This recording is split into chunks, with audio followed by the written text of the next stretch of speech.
சென்னை மதுரவாயல் தொகுதியில் முன்னாள் அதிமுக அமைச்சர் பெஞ்சமின் மீண்டும் வேட்பாளராக போட்டியிடுகிறார். இந்த நிலையில் அவருக்கு தொகுதிக்குட்பட்ட ராமபுரம் பகுதியில் பகுதி செயலாளர் தாமோதரன் தலைமையில் திறந்தவெளி ஜீப்பில் வீதி வீதியாக சென்று இரட்டை இலை சின்னத்திற்கு வாக்களிக்குமாறு தீவிர பரப்புரையில் ஈடுபட்டார்.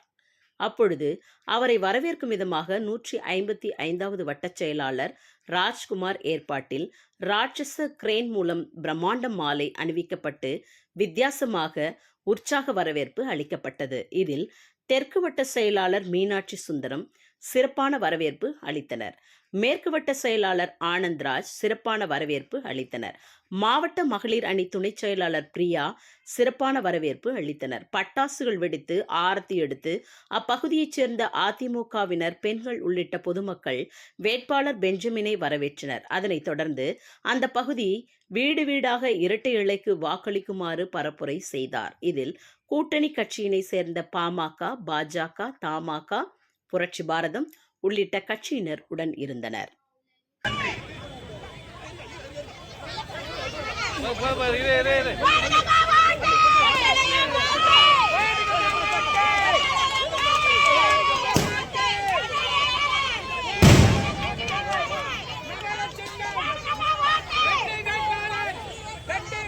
மேலும் வீடியோக்களை காண நவ் இந்தியா டைம்ஸ் யூடியூப் சேனலை சப்ஸ்கிரைப் பண்ணுங்க. பக்கத்துல இருக்க பெல் பட்டனை மறக்காம கிளிக் பண்ணுங்க.